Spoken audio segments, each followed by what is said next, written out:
नमस्कार। दिन भर की बड़ी खबरों के विश्लेषण के कार्यक्रम सुनिए सच में आपका स्वागत है। मैं हूं मुकेश कुमार। तो दोस्तों शुरू करते हैं आज का सुनिए सच। खास खबरों पर नजर डालते हुए आंदोलनकारियों का आरोप, फूट डालने की कोशिश कर रही है सरकार। किसानों ने की भूख हड़ताल तो दिल्ली में केजरीवाल का अनशन ड्रामा। फेसबुक ने बजरंग दल को खतरनाक माना, फिर भी नहीं लगाई पाबंदी। राजस्थान के शहरी निकाय चुनाव में बीजेपी निर्दलीयों से भी पीछे। अंतरधार्मिक शादी करने वाली महिला का गर्भपात, यूपी प्रशासन घेरे में। खास खबरों पर नजर डालने के बाद अब वक्त है आज की बड़ी खबरों के विस्तार से विश्लेषण का। लेकिन उसके पहले आपसे दो छोटी गुजारिशें। अगर आप उम्मीद करते हैं मीडिया से कि वो आपको सच्ची और पक्की खबरें दे, आपको गुमराह न करे, तो आपको स्वतंत्र पत्रकारिता के साथ आना होगा, उसकी ताकत बनना होगा। सत्य हिंदी की सदस्यता योजना इसी दिशा में एक बड़ा कदम है। इसमें आर्थिक योगदान देकर आप स्वतंत्र पत्रकारिता को मजबूती प्रदान कर सकते हैं। इसके लिए इस वीडियो के साथ दिए गए डिस्क्रिप्शन में जाइए, उसमें एक लिंक है, उसको क्लिक कीजिए। उसको क्लिक करने से आपके सामने सदस्यता योजना का पूरा ब्यौरा आ जाएगा और आप उसमें से मन माफिक सदस्यता अपने लिए चुन सकेंगे। हमारी दूसरी गुजारिश है कि सत्य हिंदी का ऐप आ गया है, आप उसे गूगल प्ले स्टोर से डाउनलोड कर सकते हैं या फिर इस वीडियो के साथ उसके लिए भी डिस्क्रिप्शन में एक लिंक दिया गया है, उसके जरिए डाउनलोड कर लीजिए। कृपया ये दोनों काम जरूर कीजिए ताकि सत्य हिंदी को आपका सहयोग मिले, बढ़ावा मिले और वो मजबूती से खड़ा हो सके स्वतंत्र पत्रकारिता करते हुए। तो आइए अब सिलसिला शुरू करते हैं आज की बड़ी खबरों के विश्लेषण का। सबसे पहले लेते हैं आज की सबसे अहम खबर। आंदोलन कर रहे किसानों का आरोप है कि उनके बीच फूट डालने की कोशिश सरकार की तरफ से की जा रही है। सरकार किसान संगठनों से अलग अलग मुलाकात करके ये जताने की कोशिश कर रही है कि उनकी राय में फर्क है या वो विभाजित हैं।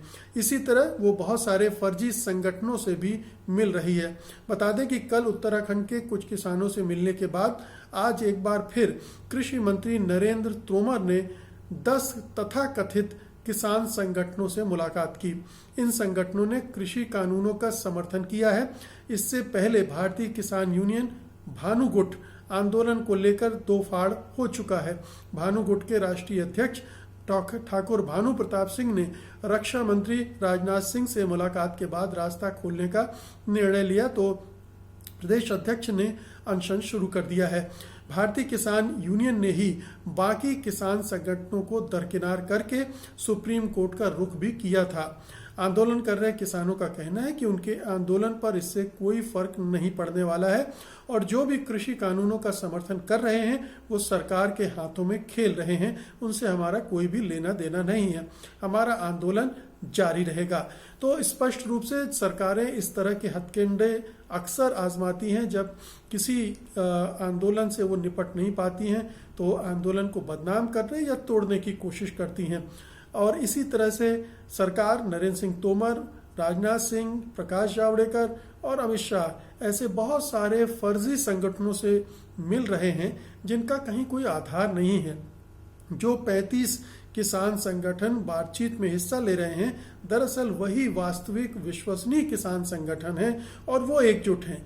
वो उनमें कहीं कोई राय में विभाजन नहीं है, वो आपस में संगठित हैं, मिलकर आंदोलन चला रहे हैं और देश के समूचे किसानों की नुमाइंदगी करते हैं। ये दावे के साथ कहा जा सकता है ये जो छिटपुट किसान संगठन वाले आ रहे हैं या तो ये पूरी तरह से फर्जी हैं या इनके नाम का प्रचार किया जा रहा है या ये अभी हाल में कहीं संगठन बनवाकर उनको खड़ा किया जा रहा है इन किसान संगठनों के खिलाफ जो आंदोलन कर रहे हैं। तो ये सरकार ये आभास देने की कोशिश कर रहे हैं कि बहुत सारे किसान उसके द्वारा बनाए गए कानूनों को से खुश हैं, उसकी तारीफ कर रहे हैं और वो चाहते हैं कि वो कानून बने रहें। तो ये एक प्रोपेगेंडा का काम सरकार की तरफ से हो रहा है। कोशिश ये भी हो रही है कि इन किसान संगठनों में फूट डाली जाए, इनमें तोड़ फोड़ हो, ये विभाजित हो तो किसी एक गुट का साथ लेकर किसी तरह का समझौता करके कह देंगे कि हमने तो काम कर दिया है, अब बाकी आपका काम देखे आप जाने।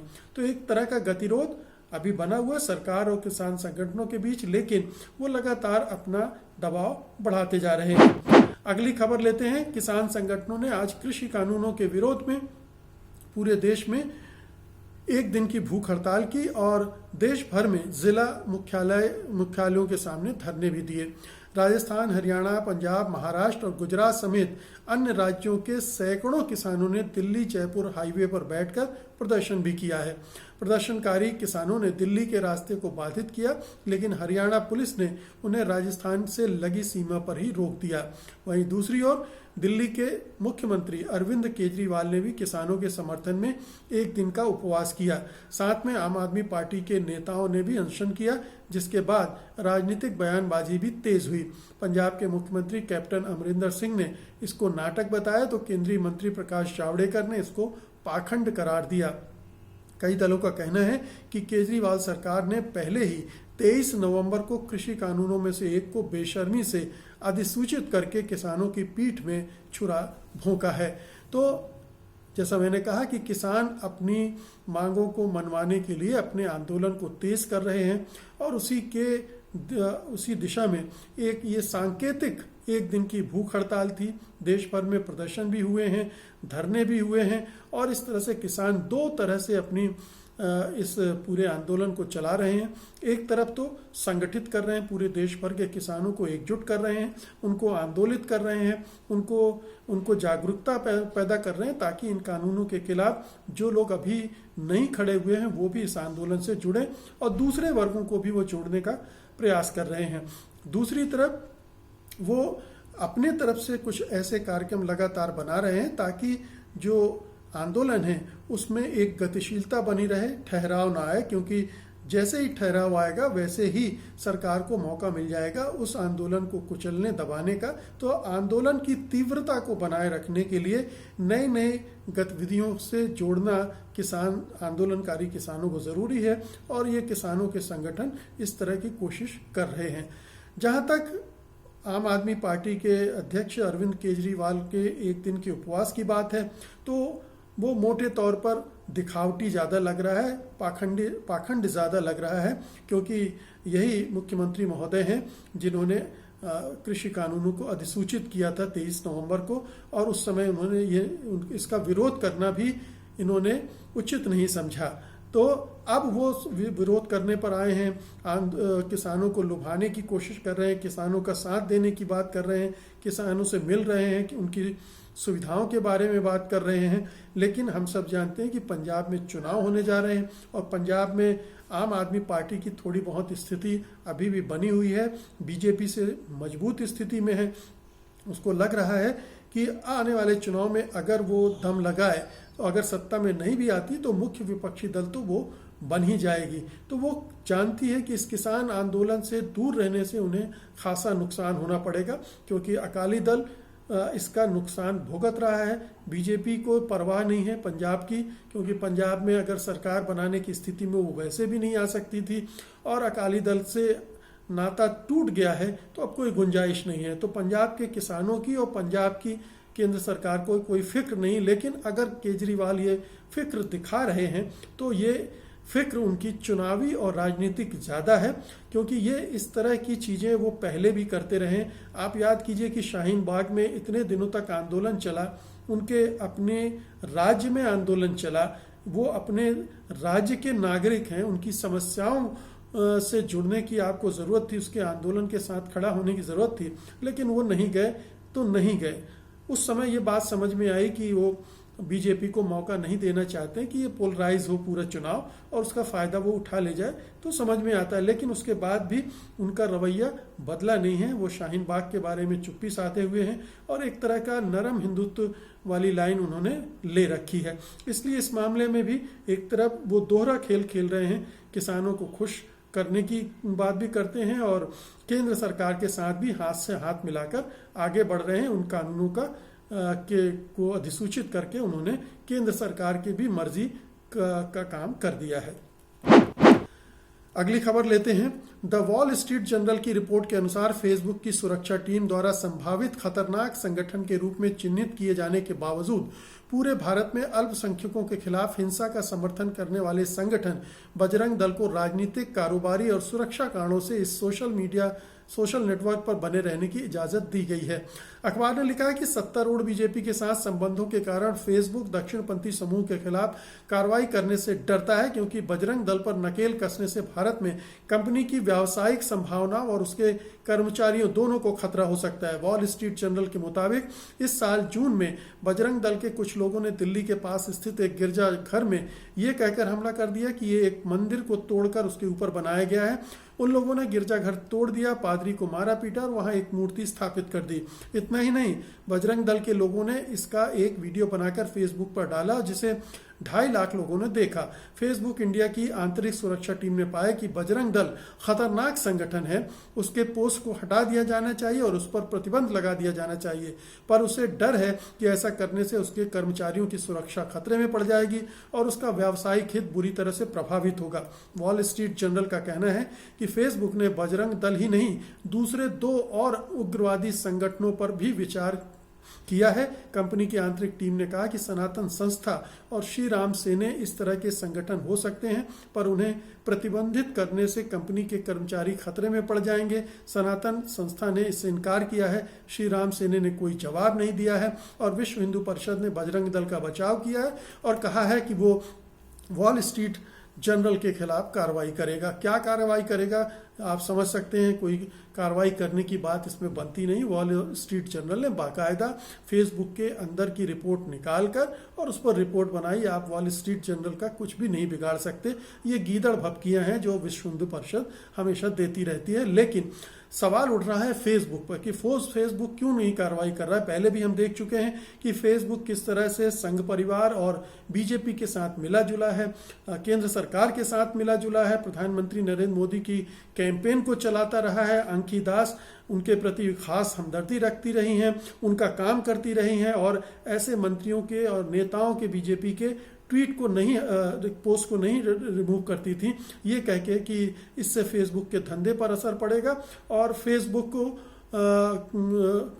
जो बीजेपी से है उससे दूरी बन जाएगी। तो ये एक स्ट्रेटजी के तहत हेट स्पीच को फेसबुक हरी झंडी देती रही और अब फिर ये दे रहा है, ये संकेत फिर मिल रहा है कि इस तरह के संगठनों को उसी के नियम कायदों के हिसाब से प्रतिबंधित कर दिया जाना चाहिए था, लेकिन उसने ऐसा नहीं किया है। और ये बताता है कि फेसबुक का रवैया किस तरह से अपने धंधे के मामले में बिल्कुल स्पष्ट है। पाखंड कर रहा है वो कि हम हेट स्पीच को प्रमोट नहीं करते हैं और हम उसके रोकने के लिए काम कर रहे हैं, लेकिन दरअसल वो अपने सुविधा के हिसाब से जहां जिन सरकारों के साथ उसका जिस तरह से एडजस्टमेंट हो जाता है, अरेंजमेंट हो जाता है, उस हिसाब से कार्रवाई करता है। तो हम देख रहे हैं कि भारत में इस तरह के संगठनों को जिनको तुरंत प्रतिबंधित कर दिया जाना चाहिए। हम सब जानते हैं कि बजरंग दल एक तरह के उन्माद फैलाने वाला और हिंसक संगठन है, नफरत फैलाने वाला है, लेकिन इस पर कोई कार्रवाई नहीं हो रही। इसी तरह से श्री राम सेने ले लीजिए, सनातन संस्थान लीजिए और ऐसे और भी संघ परिवार के संगठन हैं जिन पर इस तरह के आरोप लगते रहे हैं और जिनकी पोस्ट आप देख सकते हैं। यहाँ तक कि बीजेपी की IT सेल की पोस्ट एक के बाद एक देखी जा सकती कि उनमें इस तरह की चीजें कितनी हैं, लेकिन फेसबुक उन पर कोई कार्रवाई नहीं कर रहा है। तो इसीलिए एक तो धंधे की बात है और दूसरा वो कह रहा है कि हमारे कर्मचारियों को खतरा पैदा हो जाएगा। तो उन कर्मचारियों को कहें कि जाएं, अपना काम करें और सरकार से सुरक्षा की मांग करें, लेकिन फेसबुक ये करने को तैयार नहीं है और बहुत साफ है क्यों नहीं करने को तैयार है। और अब अगली खबर लेते हैं। मुरादाबाद के कांठ में धर्मांतरण विरोधी कानून के तहत संरक्षण गृह में भेजी गई महिला के गर्भपात की मीडिया रिपोर्टों को जिला प्रशासन ने खारिज कर दिया है, लेकिन द टेलीग्राफ की रिपोर्ट के मुताबिक अंतर धार्मिक विवाह करने वाली महिला गर्भवती थी और इंजेक्शन लगाकर उसका गर्भपात कराया गया है। बता दें कि करीब 1 हफ्ते पहले महिला, उसके मुस्लिम पति और देवर को गिरफ्तार कर लिया गया था। दोनों ने इसी साल जुलाई में शादी कर ली थी। पुलिस ने पिछले रविवार को उस समय कार्रवाई की थी जब 22 वर्षीय युवक राशिद अली और पिंकी अपनी शादी का पंजीकरण कराने जा रहे थे। पुलिस ने राशिद और उसके भाई सलीम अली को गिरफ्तार किया था और पिंकी को संरक्षण गृह में भेज दिया था। ये मामला योगी सरकार के लव जिहाद के कारण पहले से ही चर्चा में था और इस बीच कुछ मीडिया रिपोर्टों में जब दावा किया गया कि पिंकी का गर्भपात हो गया है तो मुरादाबाद जिला प्रशासन पर सवाल उठने लगे हैं, लेकिन प्रशासन ने मीडिया की खबरों को सिरे से खारिज कर दिया। द इंडियन एक्सप्रेस की रिपोर्ट के अनुसार अधिकारियों ने कहा है कि पेट दर्द की शिकायत के बाद पिंकी को अस्पताल में भर्ती कराया गया था। उनके अनुसार रविवार सुबह उन्हें छुट्टी दे दी गई, लेकिन रविवार दोपहर जब महिला को दोबारा पेट में दर्द हुआ तो फिर से भर्ती कराया गया। ध्यान रहे 2 हफ्ते बाद भी पुलिस ने मजिस्ट्रेट के समक्ष पिंकी का बयान रिकॉर्ड नहीं करवाया है। तो पूरे पुलिस की और पूरे जिला प्रशासन की जो भूमिका है वो संदेह के दायरे में है। जब तक निष्पक्ष जांच न हो तब तक सही चीज़ें हम नहीं कह सकते, क्योंकि पूरी उत्तर प्रदेश की पुलिस जिस तरह से गलत बयानी करती रही, खासतौर पर ऐसे मामलों में हम बहुत सारे मामलों में देख चुके हैं, हाथरस में भी देख चुके हैं कि पुलिस झूठ बहुत बोलती है, खुद फेक न्यूज़ गढ़ती है और दूसरों को फेक न्यूज़ के लिए दोषी ठहराती है। तो ये लगातार हो रहा है। इस मामले में भी ये जानते हुए कि ये शादी 5-6 महीने पहले हो गई थी, जुलाई में हो गई थी, और जो अभी जो कानून बना है उसका उससे कोई संबंध नहीं है। इसके बावजूद उनको गिरफ्तार किया गया, लड़की को संरक्षण गृह में भेज दिया गया और उसके परिवार वालों से उस पर दबाव बनाया जा रहा है कि वो वहाँ से निकलकर अपने घर चली जाए, जबकि वो बार बार कह रही कि उसने शादी की है, मर्जी से शादी की है, कहीं कोई दबाव नहीं था। और अभी उसके पति को और उसके देवर को अभी भी जेल में रखा गया है। तो ये झूठे मुकदमे गढ़ना, मुकदमों में फंसाकर इस तरह के लोगों को परेशान करना, और अगर ये हुआ है, इस तरह से गर्भपात कराया गया है, तो ये तो भयानक है। ये बताता है कि हमारा उत्तर प्रदेश अब वास्तव में हिटलर के यातना शिविरों में तब्दील हो गया है, जहां पर अल्पसंख्यक समुदाय के लोगों को लगातार परेशान किया जा रहा है। परेशान ही नहीं, उनको तरह तरह से प्रताड़ित किया जा रहा है, यातनाएं दी जा रही और उनकी जिंदगी तक यहाँ पर खतरे में आ गई है। तो सबसे बड़ी बात यह है कि 15 दिन बाद गुजर जाने के बाद भी जो पिंकी है उसका मजिस्ट्रेट के सामने बयान दर्ज नहीं करवाया। क्यों नहीं करवाया, इतना दिन क्यों लगा, इस मामले में अभी पुलिस की कोई सफाई नहीं आई है। कायदे से 48 घंटे के भीतर ये हो जाना चाहिए था, लेकिन नहीं हुआ। तो नहीं हुआ, इसका मतलब ही है, साफ है कि पुलिस प्रशासन और उत्तर प्रदेश की सरकार दबाव बनाने की कोशिश कर रही है, डराने धमकाने की कोशिश कर रही है पिंकी को, ताकि वो वापस अपने घर चली जाए और पति से ये बोल दे कि मेरे साथ मेरा लव जिहाद कराया गया था, मुझे जबरन शादी की गई थी, मुझे मेरा धर्म परिवर्तन कराया गया था, ताकि जो लव जिहाद की एक झूठा प्रचार चल रहा है पूरे उत्तर प्रदेश में और वहाँ से पूरे देश भर में, उसको और मजबूती मिले, ताकि हिंदुओं में ये भावनाएं भड़काई जा सकें कि उनकी बहन बेटियों को परेशान किया जा रहा है, फुसलाया जा रहा है और वगैरह वगैरह। अब आज की अंतिम खबर ले लेते हैं। राजस्थान के शहरी निकाय चुनाव में बीजेपी निर्दलीयों से भी पीछे चली गई है। पंचायती राज चुनाव में हार के बाद राजस्थान में कांग्रेस ने शहरी स्थानीय निकाय यूएलबी चुनाव में बेहतर प्रदर्शन करते हुए भाजपा को बहुत पीछे छोड़ दिया है। कांग्रेस ने 620 वार्ड जीते हैं, जबकि बीजेपी ने 548 पर जीत दर्ज की है। चुनाव में बीजेपी निर्दलीय उम्मीदवारों से भी पीछे चली गई है, जिन्होंने 595 सीटें जीती हैं। रविवार को राज्य के 12 जिलों के 50 नगर निकायों में 1775 वार्डों के नतीजे घोषित किए गए। बता दें कि कुछ दिन पहले राजस्थान की जिला परिषदों पंचायत समिति के चुनाव के नतीजे आए थे। इसमें बीजेपी को ज़्यादा बड़ी जीत तो नहीं मिली थी, लेकिन उसने ऐसा शोर मचा दिया था कि बस राजस्थान की जनता ने उसे अपना खुदा मान लिया है। किसान नेताओं की मांगों के आगे घुटने के बल बैठ चुकी बीजेपी और मोदी सरकार ने यह प्रचार करने में पूरा जोर लगा दिया कि किसान आंदोलन के बीच भी उसकी लोकप्रियता चरम पर है। लेकिन अब राजस्थान के शहरी इलाकों के निकायों के जो नतीजे सामने आए हैं उस पर बीजेपी ने मुंह बंद कर लिया है, क्योंकि वो इसमें तीसरे नंबर पर आई है। राजस्थान में शहरी निकाय में कांग्रेस का प्रदर्शन अच्छा रहा है, लेकिन इसको मीडिया में चर्चा नहीं मिल पा रही। जबकि पंचायत चुनाव में प्रदर्शन खराब रहा था तो उसे खूब कवरेज दिया गया था, क्योंकि उसमें कांग्रेस के खिलाफ बोलने का बहुत मौका मिल रहा था हमारे गोदी मीडिया को। तो 3-4 बातें हैं। पहली बात तो ये है कि जो पंचायत और ज़िला स्तर के चुनाव के नतीजे आए थे उससे राजस्थान के मुख्यमंत्री अशोक गहलोत को एक झटका लगा था, धक्का लगा था, खासतौर पर इसलिए कि पार्टी में विभाजन है, पायलट और उनके खिलाफ खींचतान चल रही है और इससे उनका जो प्रभाव है वो कम होता हुआ दिख रहा था और उनके नेतृत्व को लेकर सवाल भी खड़े होने लगे थे।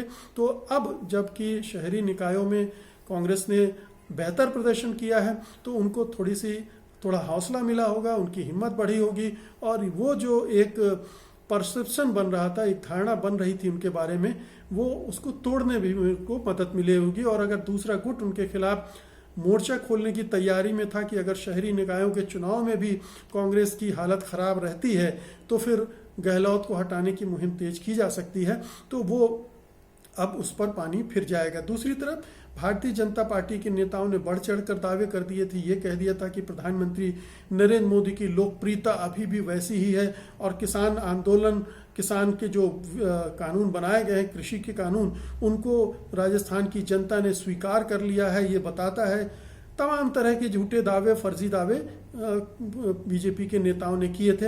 अब उन दावों की पोल इस चुनाव ने खोल दिया कि ऐसा कुछ नहीं है।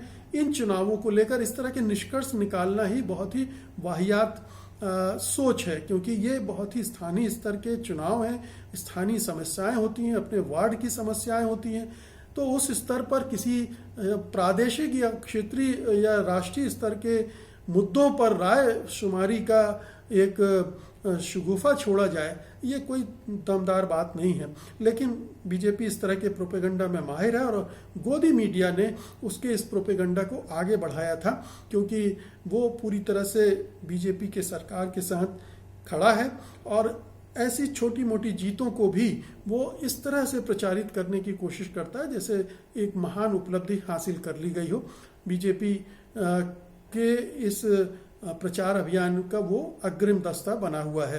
तो अब इस राजस्थान के चुनाव ने उस झूठ को झुठला दिया है और अब सच ये है कि राजस्थान में अगर देखा जाए तो बीजेपी और कांग्रेस दोनों के बीच में नेक टू नेक फाइट है। कुछ इलाकों में वो हावी है, कुछ इलाकों में ये हावी है। इसलिए ये कहना कि कांग्रेस आगे निकल गई है या बीजेपी आगे निकल गई है, ये एक तरह का छलावा होगा। दोनों अभी अगर देखा जाए तो नेक टू नेक फाइट में लगे हुए हैं और आगे निकलने के लिए अभी दोनों में से किसी भी पार्टी को बहुत मेहनत करनी पड़ेगी। तो दोस्तों, ये थी आज का सुनिए सच, खास खबरों का विश्लेषण। उम्मीद है कि आप इसने इसे पसंद किया होगा और आप इसे लाइक करेंगे, शेयर करेंगे। और जिन्होंने अभी तक satyhindi.com को सब्सक्राइब नहीं किया है या उसका ऐप डाउनलोड नहीं किया है, उनसे निवेदन है कि वो फौरन ऐसा कर लें। अब मुझे अनुमति दीजिए। नमस्कार। सत्य हिंदी का ऐप डाउनलोड करें गूगल प्ले स्टोर पर।